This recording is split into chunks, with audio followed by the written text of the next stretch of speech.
সন্দেশখালীতে মহিলাদের উপরে অত্যাচারের অভিযোগ নিয়ে নবান্নকে দ্রুত পদক্ষেপ করতে নির্দেশ দিয়েছেন রাজ্যপাল সিভি আনন্দ বোস। সন্দেশখালীতে মহিলাদের উপরে অত্যাচারের অভিযোগ এসছে, তা নিয়ে নবান্নকে দ্রুত পদক্ষেপের নির্দেশ রাজ্যপালের। বিস্তারিত জানাবে আমাদের প্রতিনিধি রুমা পাল। রুমা, দেখো, কিছুক্ষণ আগে কিন্তু বিরোধী দলনেতা বিজেপির যে সমস্ত মহিলাদের নিয়ে কিন্তু রাজভবনে গিয়েছিলেন, সেই সময় রাজভবনে উপস্থিত ছিলেন না রাজ্যপাল, কলকাতার বাইরে রয়েছেন। এখনো পাওয়া যাচ্ছে যে এই যে অভিযোগ সামনে আসছে, ওখানে যে মহিলারা অভিযোগ করছেন তাদের ওপর দিনের পর দিন যে অত্যাচার হচ্ছে, সেই সমস্ত যে অভিযোগ আসছে, সেই অভিযোগের পরিপ্রেক্ষিতে কি ব্যবস্থা নিয়েছে নবান্ন এবং দ্রুত পদক্ষেপ নেওয়ারই নির্দেশ দিয়েছেন রাজ্যপাল। অন্যদিকে অবশ্যই জানিয়ে রাখে যে এই সপ্তাহ সোমবারও কিন্তু তিনি সন্দেশখালী নিয়ে রিপোর্ট চেয়েছিলেন, বারবারই কিন্তু রিপোর্ট চেয়েছেন।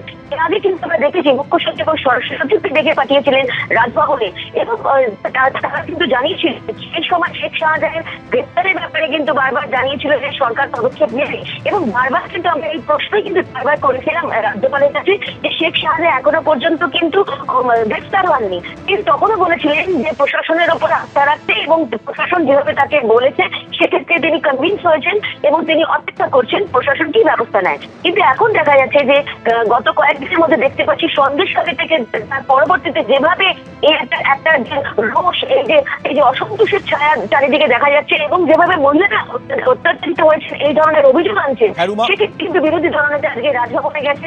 অবশ্যই রাজভবনে থেকে এটা হুঁশিয়ারি দিয়েছেন যে রাজ্যপালকে কালকের মধ্যে কিন্তু রিস্টোর করতে হবে, অর্থাৎ বলেছেন যে কালকে সন্দেশখালী যেতে হবে তাকে, তা না হলে এবং তারপরেই রাজ্যপালের আজকের এই নবান্নকে নির্দেশ দ্রুত পদক্ষেপ করতে হবে। রুমা, তোমাকে আপাতত ধন্যবাদ। সন্দেশখালীতে এবার বিজেপি কর্মীর বাড়ি ভাঙচুর করা হলো। শেখ শাহজাহান, শিবু হাজরার অনুগামীদের বিরুদ্ধে হামলার অভিযোগ। ভুয়ো জব কার্ডের টাকা না দেওয়ায় ব্যাংক পরিষেবা প্রদানকারী বিজেপি কর্মীর ওপর হামলার অভিযোগ সামনে এসেছে। পুলিশের সামনেই বাড়ি ভাঙচুর চলে, এমনকি মারধরও করা হয়, এমনটাই অভিযোগ।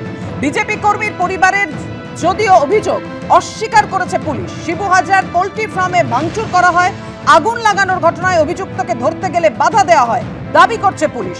ভাঙচুরের কোনো ঘটনা ঘটেনি বলে দাবি পুলিশের। আমরা এই মুহূর্তে সন্দেশখালীর খুলনা গ্রাম পঞ্চায়েতের সিতলিয়া গ্রামে আছি। আজ ভোর রাতে বিশাল পুলিশ বাহিনী এখানে তল্লাশি অভিযানে আসে। প্রথম দিন সন্দেশখালীতে যখন বিক্ষোভ চলাকালীন গ্রামবাসীরা শিবপ্রসাদ হাজরার যে পোলট্রি ফার্মে ভাঙচুর করে আগুন লাগিয়ে দেয়, সেই মামলায় এক দুষ্কৃতীর খোঁজে তল্লাশিতে আসে পুলিশ। এটা পুলিশ বলছে, কিন্তু যেটা দেখতে পাচ্ছি ভুজঙ্গ দাসের বাড়ি, ক্যামেরাম্যান শান্তনু দত্তকে দেখাতে বলবো, এই দরজা সেখানে এখনো জুতোর যে ছাপ সেটা রয়েছে, দরজায় লাথি মারা হয়েছে এমনটাই অভিযোগ। তার পাশাপাশি জানলা ভাঙচুর করা হয়েছে এবং যেটা বাড়ির বাসিন্দাদের অভিযোগ যে পুলিশের পক্ষ থেকে ভাঙচুর করা হয়েছে, গালিগালাজ করা হয়েছে। ভুজঙ্গ দাসের স্ত্রী এখনও আতঙ্কিত হয়ে রয়েছেন।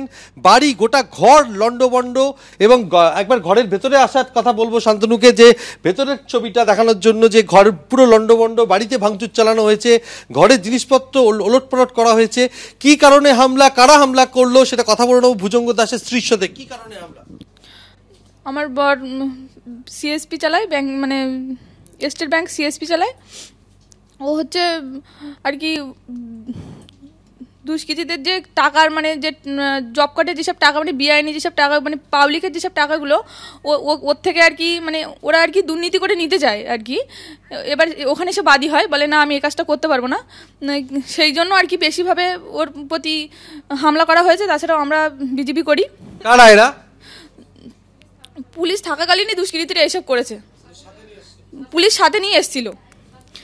আমার শাশুড়িটাকেও মারধর করেছে।